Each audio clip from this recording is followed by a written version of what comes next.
This is the bobbin winder that comes with all of our HQ machines. Let's put it together. The first thing we want to assemble is the thread post. Make sure that the nut is on the thread post. Take the washer and place it over the threaded hole, and then go ahead and screw that down and screw it down tight, making sure that that's tight and the washer is tight.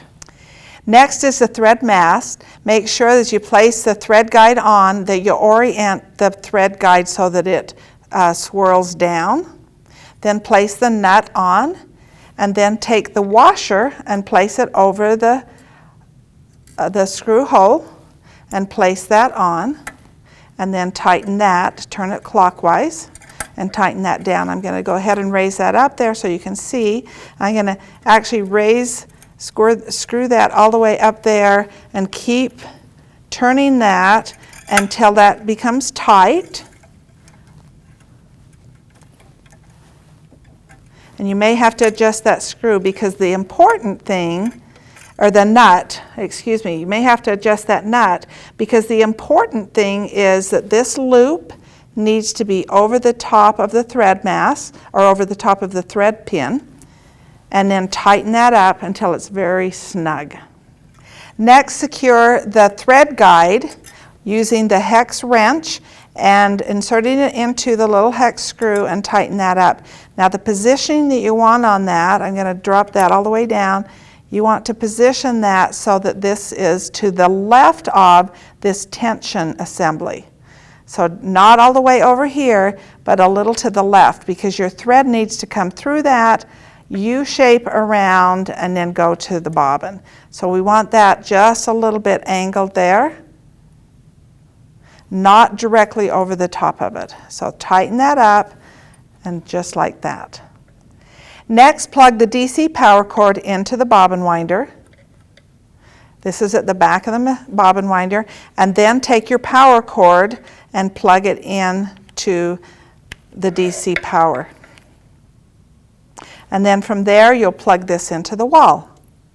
To thread the bobbin winder, go ahead and place a cone of thread on the thread post, take it up over the loop, and then bring it down through the pigtail. Make sure it winds all the way around and is in there secure. Then, holding on to it, take it to the back of the tension discs and snap it in, and then bring that forward. Now, taking my bobbin, I'm using an easy wind bobbin. I'm going to take that thread and pop it through that little hole there. And then I can go ahead and place that on the bobbin winder. Okay, now let's look at some of the, before we start winding, there is a line, and I'll take this off so you can see it. There is a white line right there, and there is also a light there. When I turn the bobbin winder on, there's a light, and when the bobbin fills and breaks that light beam, it automatically will turn off the bobbin winder. So if it's not filling full enough, we can unscrew this right here, using this screw, and slide this until it fills full enough, or if it's filling too full, then slide it in. If it's not enough, then slide it out. Okay, so to test that, we can also put this on here and kind of see where that bobbin rides along there, and to make sure that that's right. The next thing is that we want to turn the speed down so that it starts at a slow speed. We can turn it up a little bit as it's turning, but we want to start it at a slow speed so that we know we're going to be okay. Okay, we have a start and a stop button.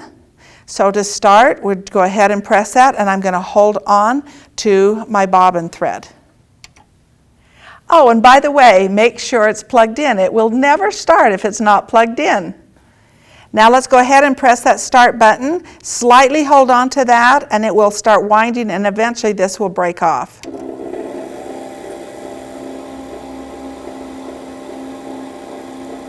Now if you want to increase the speed, go ahead and turn to a higher speed. I'm going to stop this right now, and I want to turn this so you can see at this direction. You can see as the thread is winding back and forth. That's what you want it to do. So I'm going to turn this back on, and you can see the thread winding evenly across there. If there's an issue that it's not doing that, I'll turn that off for a minute. There is a knob right here that you can adjust and turn that so that this makes the tensioner go out or in so that it will wind evenly. And you can actually, as you're winding the bobbin, you can do a little adjustment to see if that's winding correctly. Now, let's go ahead and turn this back. We're going to wind this. When it gets to the correct feel here, it will automatically turn off. So we're going to turn it on again. And if it gets too full, then we can override that by pressing that stop button.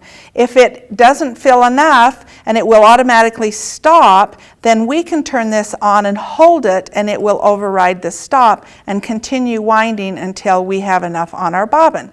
One of the things that I want to kind of caution you with is the finer the thread, the slower the speed you want to go. And I really only wind my bobbins at about a 5. Because any faster, it'll tend to stretch your thread, and it can actually ruin your bobbin. Once you've wound your bobbin, let's take this off, and we'll look at it and make sure it's really firm. I can't stick my fingernail into it or scissors into it because it's really firm, and that's what you want. You want that firm on the bobbin. Let me show you one that isn't firm. This means that the tension wasn't correct, or it wasn't flossed into the tension discs. So you need to make sure and I would just take this and rewind it onto another bobbin so you don't lose your thread, but you don't want your bobbin thread to look like that. It needs to be very firm. Now, if you're having problems with getting your bobbin to fit onto the spool, onto the post, then you may need to use some pliers. And you can take those pliers and squeeze that, because there's a little slit there. You can squeeze so that it just tightens it a little bit. The other thing is, if you're having problems that it's slipping, the bobbin is slipping and not winding properly, then you can take a screwdriver and just slightly twist that so it'll spread those 2 prongs there, and it'll make it fit.